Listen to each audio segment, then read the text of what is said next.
Okay, so a couple quick words on image submission via TRIAD. Apologies if a lot of this is already a refresh for so many of you already, but just to go over some summaries at the top of this presentation. TRIAD is the software that's used for image submission to IROC. The imaging archive housed at the American College of Radiology. TRIAD is integrated with RSS Open for subject IDs and information about enrolling institutions, and it's also integrated with Metadata Rave for pulling in the time point IDs and then also submitting information about the imaging to the TRIAD submission form folder in Rave. And so, as I'll get to in a minute, if you're looking for information about imaging that has already been submitted for a given time point, the TRIAD submission folder for many but not all projects will contain that information. In order to gain access to TRIAD, as you probably already have, is your CTEP IAM account or valid ID.me account. You'll need an Associate Plus non-physician investigator role or investigator role, and you have to be listed on your site affiliate roster with the TRIAD site user role.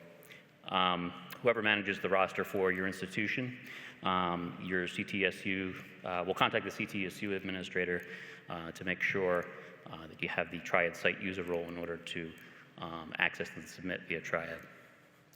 I won't get into too much details in the interest of time here about the various different features, but an important tool that I did want to make sure that I included is a redaction tool that's available in the interface that allows you to remove burned-in pixel data. So if for any reason the imaging that you have contains PHI that's outside of the metadata but actually burned in as part of the image, there's a redaction tool. Just hit the clean button, it'll open some images, and before you even submit, it allows you to place a box around that area where there may be some information that you want to redact. TRIAD will automatically anonymize all of the information prior to leaving your institution, so it's important to make sure, and I'll get into that in a second as well, that there's no pre-anonymization done by your institution. A quick shot here of the interface shows two areas that you might, if you've used TRIAD, that you're already familiar with. And as you load information into this area, you'll see DICOM information in the top part of that pre-submission queue and then non-DICOM information in the bottom part of this. And so what's the difference? And so your CT scan, your MRI scan, your therapy plans, et cetera, would be in the top part of this.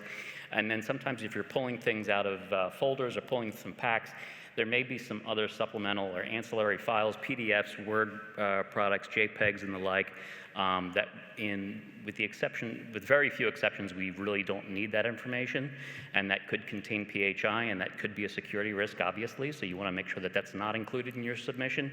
And so you can uncheck the boxes that are indicated right there in the lower part of that, that interface.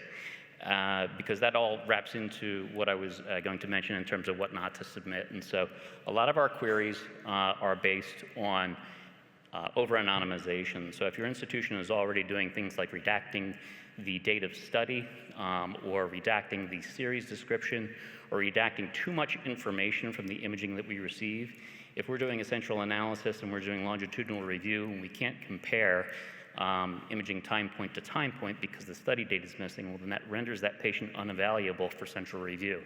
So if you're unsure, please check with us. If you encounter any of these other types of files, zip files, we're seeing more and more zip files as folks are pulling things off of packs, a lot of times that they are compressed and they're placed into a single folder. They just need to be unzipped before sending them to them because they can't be anonymized and they can't be processed on our end if they're submitted just as a zip file. And then if there's anything else that you have any questions about, you can contact us. In particular, the one at the bottom of that list there, which is called a CT dose file. And while that is a DICOM file, we don't always necessarily need that. Lately, the amount of burned-in pixel information has been pretty much nil, but then that could be a bit of a liability for maybe an MRN or something that could sneak in there.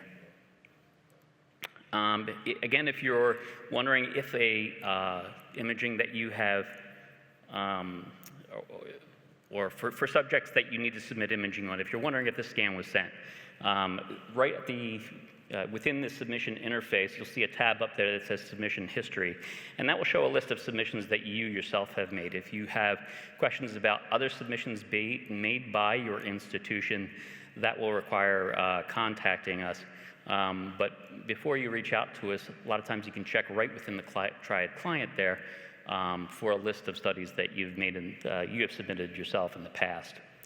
And then finally, I just wanted to post this slide there for support resources. And then I divide into two areas here: when to contact the help desk for TRIAD, and when to contact IROC staff, folks in the imaging core lab in particular. So if you're having technical problems installing the software, if there's performance issues, login access, if there's any kind of need for technical support, you can see the email up there for triad-support@acr.org. But if you have questions that are specifically about protocol matters, time point matters, whether or not images were sent or received, query resolution and the like, you don't want to go through that help desk. That'll just kind of delay things by the time that they get it to the right person. So you can contact us at that group email up there, which is iroc-imagearchive@acr.org. That's it. I'll stop there. Thanks.